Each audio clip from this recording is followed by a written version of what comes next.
coming to you from Jezero crater on the surface of Mars. This is Mr. C. Seventh graders, I missed this a few days ago, 6 days ago. May the 4th be with you. So I borrowed this from my grandkids, and today was an informal Star Wars day here in Mesa. So anyway, I'll say a few words in just a minute about that. Let's see if I can get this off without breaking it. Okay? And put on my other hat. Now, I like that expression. I think it's kind of cool, the play on words. May the 4th be with you. And a play on words, of course, from may the force be with you. Pardon me. And I'm telling you that the force is with you. If you're a believer, if you've asked Jesus into your life, His mighty power is in your life. It's changing your life, protecting you, leading you. So when we say, may the force be with you as a Christian, it is.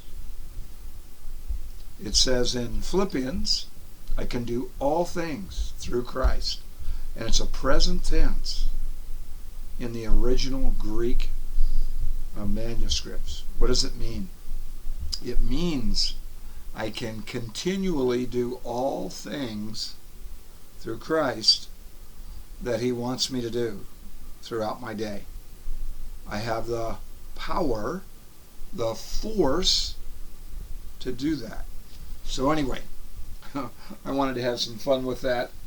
I hope you had some fun with that as well. Hey, you've got your study guide out, yeah? So study guide out, ready to go. Got a quiz on Friday, right, on volcanoes. I'm going to review a little bit on that and pose a question for you, and you're going to write the answer down. And I'm digging into the study guide to show you this.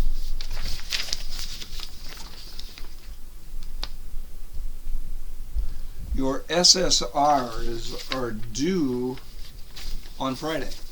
Many of you have already turned them in.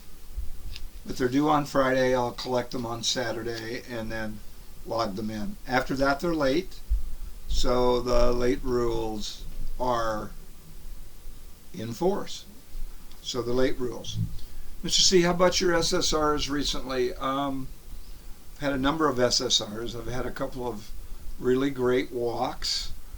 And on the way, I've seen quail. The other day, I had 2 ducks walk across the road. You know, just nonchalantly, didn't really pay me much attention. So I hear quail all the time. Beautiful flowers, yellows, reds, pinks, purples. I've seen jacaranda trees. So anyway, what have you had to eat that's been really awesome that have been SSRs? Olive Garden. We had Olive Garden for Mother's Day. And my wife was given by our 3 daughters a cheesecake shipped from Brooklyn, New York. A restaurant called Junior's. Probably none of you have ever heard of it. But the best, supposed to be the best cheesecake in New York, and we had some yesterday, and we're going to have some more today. And it's an SSR, I'm going to tell you. If you like cheesecake, this is like so chocolatey and so cheesecakey. It is, as they say in Hawaii, oh no, really good. So anyway, so what other SSRs have you experienced? Just a lot of good conversations with friends. And friends that have told me they're praying for me. That's a wonderful SSR. So, and then just all the things I take for granted in my life. that I'm healthy, relatively healthy, and just that I've got a great family, got 3 great daughters, and a wonderful wife. So anyway, I could go on and on about my SSRs. I better not because of time's sake. I've really got to hurry today. I have limited time because a really cool video to show you at the end. Roller coaster? Yeah, I'm going to take you up to Toronto, Canada, and have you ride on Leviathan. Leviathan, let's see, it is 306 feet high, 92 miles an hour. I suppose I should show you the data sheet. So Leviathan,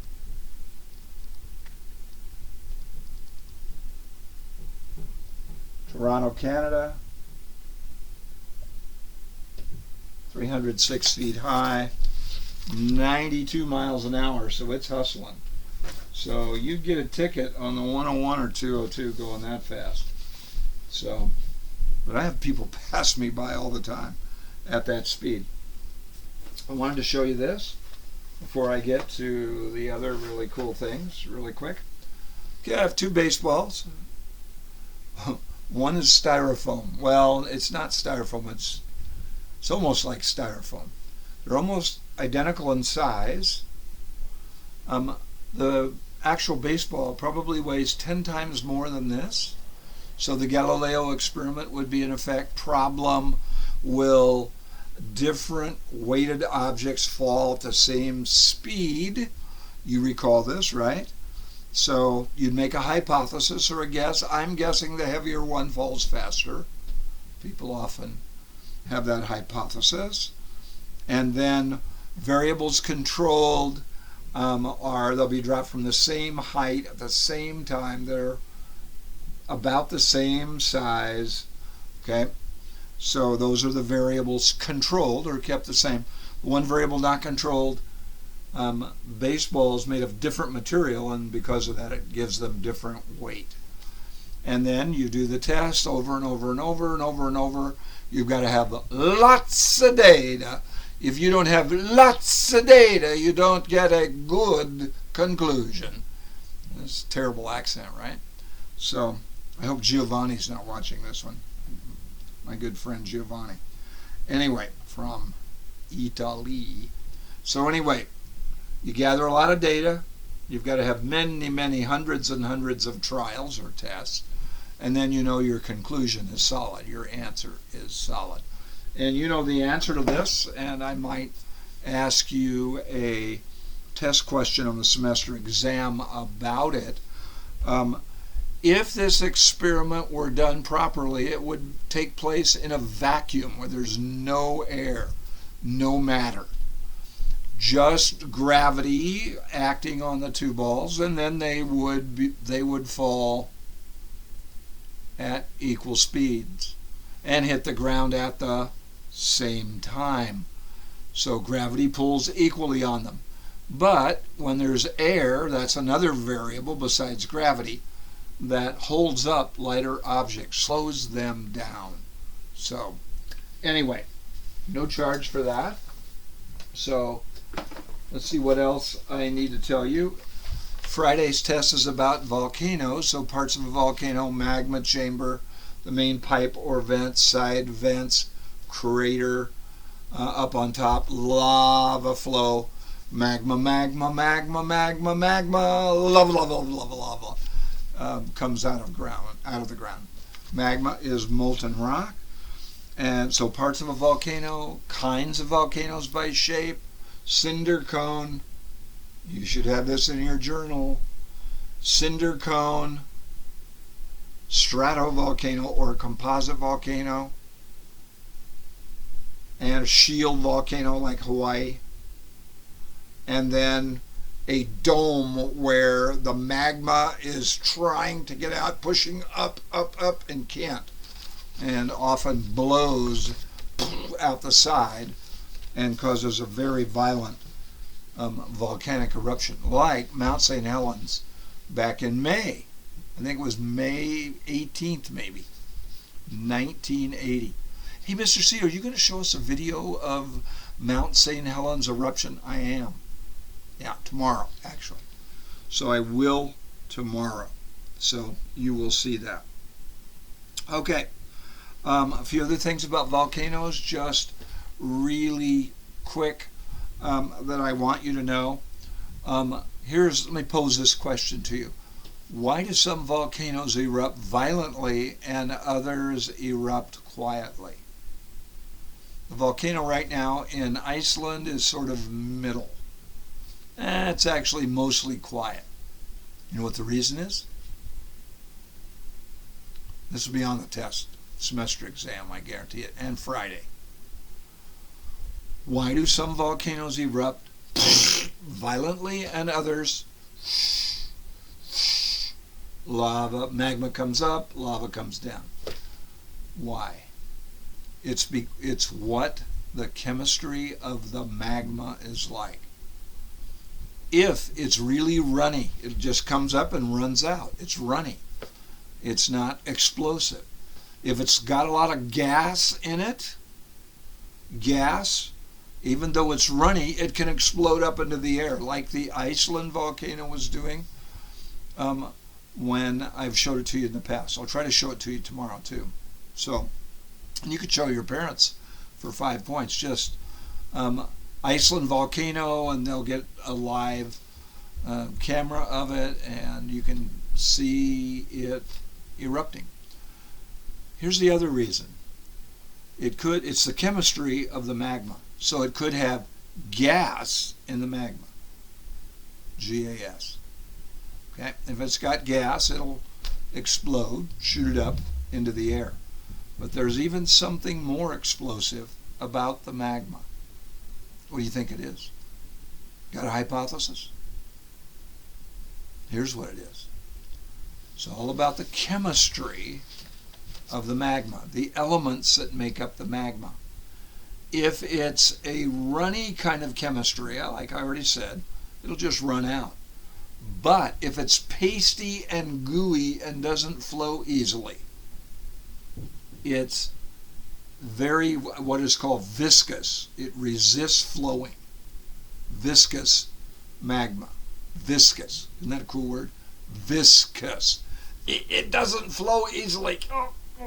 It doesn't flow.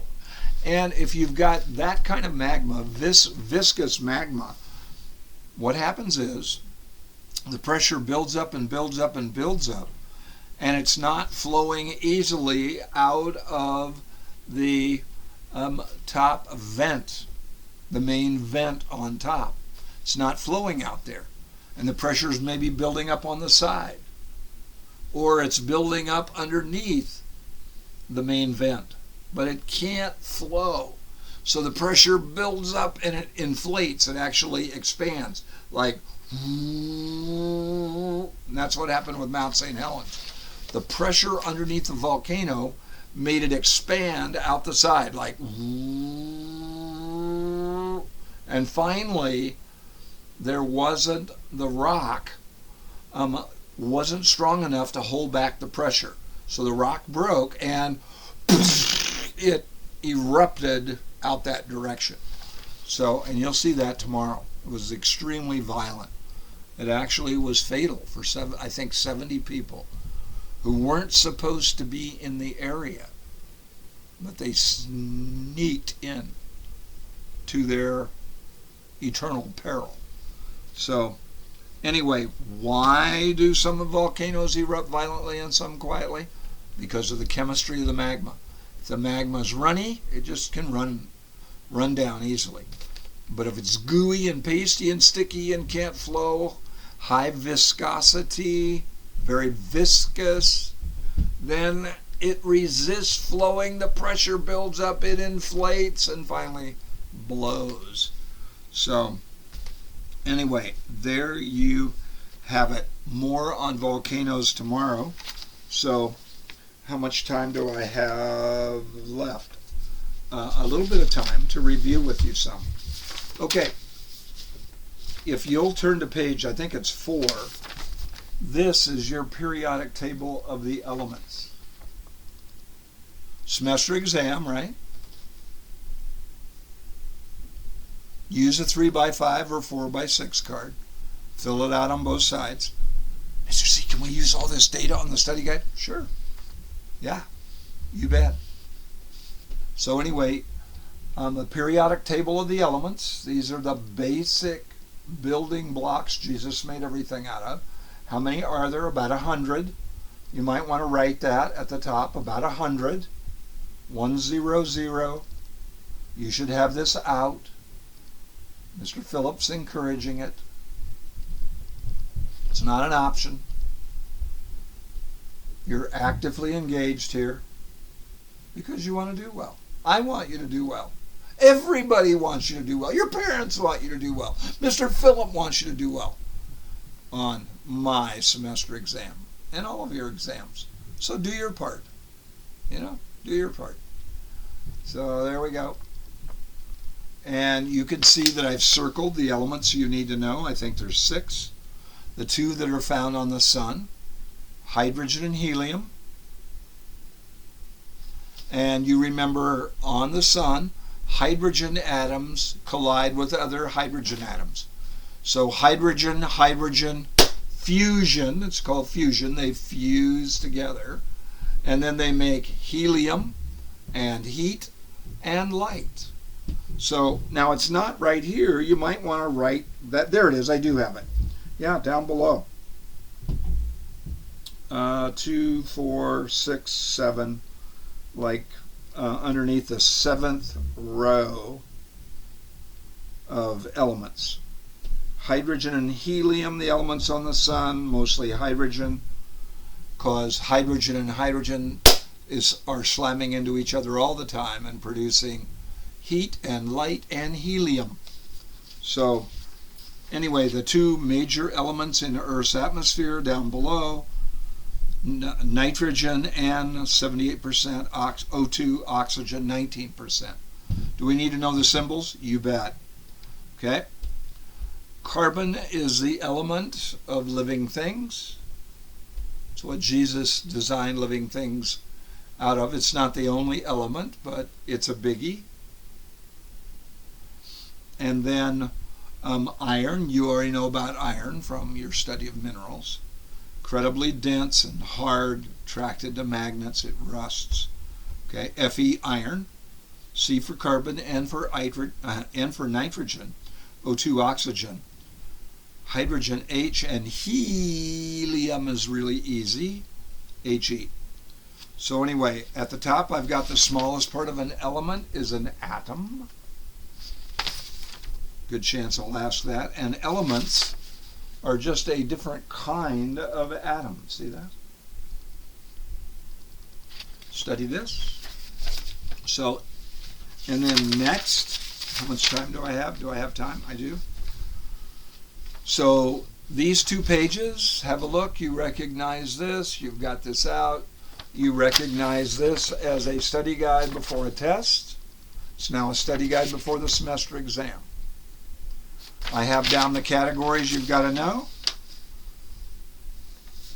The chemistry stuff at the top, you've got to know that. See, I've got yes there. The standard model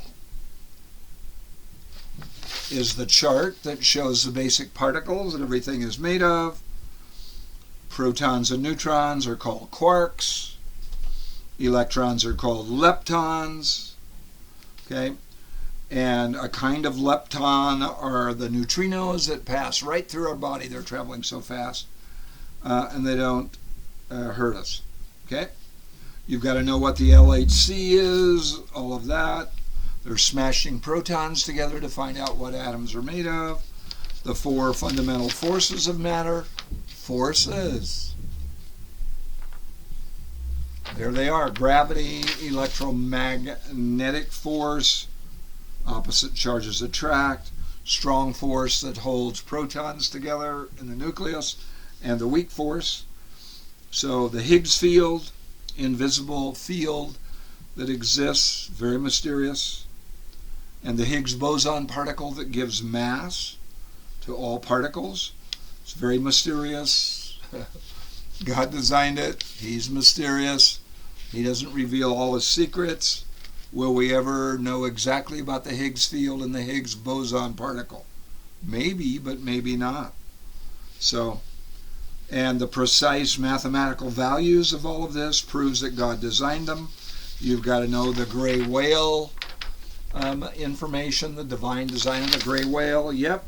The foam and pillars, which are coming up on a study guide that we'll look at maybe tomorrow, probably Thursday. Yeah, so probably Thursday.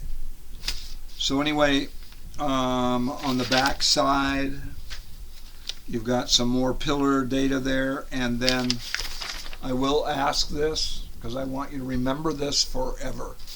Dr. Gary Habermas is a historian, and he studied as his PhD thesis topic, he studied whether historically you could say that Jesus actually rose from the dead. And he proved it historically. Now, we don't need that proof. We've got biblical proof, but we got it. All the early eyewitnesses, most of them disciples, either the 11 disciples, not including Judas Iscariot, the 11 disciples, or 500 other witnesses who heard information about Jesus rising from the dead, from the disciples, from the actual eyewitnesses. So, and there were more than 11 eyewitnesses. And the key to history is if you have early eyewitnesses to an event, it is stronger argument, stronger data. Well, we have evidence from 1 year after Jesus rose from the dead of his resurrection. That is such great historical data. So in the future, I hope all your life when you think, well, I don't know about whether Jesus really... Don't even think. Are you serious? Don't even go there. There's so much first, biblical evidence to prove it, but then the historical evidence from people who aren't even Christians. Historians that go, well, I don't believe in the Bible, that it's God's word, and I don't believe God really exists, but I know there is early eyewitness evidence. He must have come back to life. I can't explain it. It's mysterious. I'm sure some of those evolutionary atheists, historians say, but they can't deny the historical data that Dr. Habermas cited in his paper. So, good on you, Dr. Habermas. I've actually heard him speak in person twice. And then I watch his video on the resurrection often, especially at Easter. It's just so good and so encouraging.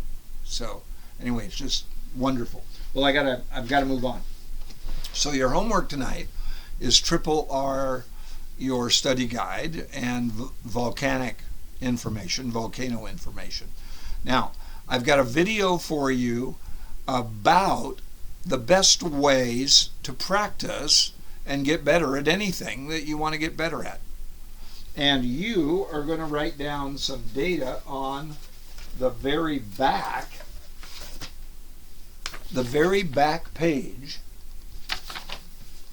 You are going to write down some data from this video. This is a TED Talk. TED Talks are short talks on interesting topics that you can find on YouTube. This TED Talk is about how to improve, how to practice correctly. Do you know how to practice? So I'd like you to write 2 or 3 things. There's a lot more than 2 or 3. But I'd like you to write 2 or 3 tips about how to practice. Shooting free throws, running the 100, how to best study, practice for a test. He's got some great ideas. More than 2 or 3, but I'd like you to put 2 or 3 down. And we will discuss this tomorrow. So you're going to watch the TED Talk, then you're going to ride Leviathan up in Toronto, Canada. So you've got some cool stuff coming up. So I'm going to turn it over to Mr. Phillip. And I don't have to say may the 4th be with you, Because if you are a believer, you've got Jesus' force, his power inside you. Lucky us. Talk to you tomorrow.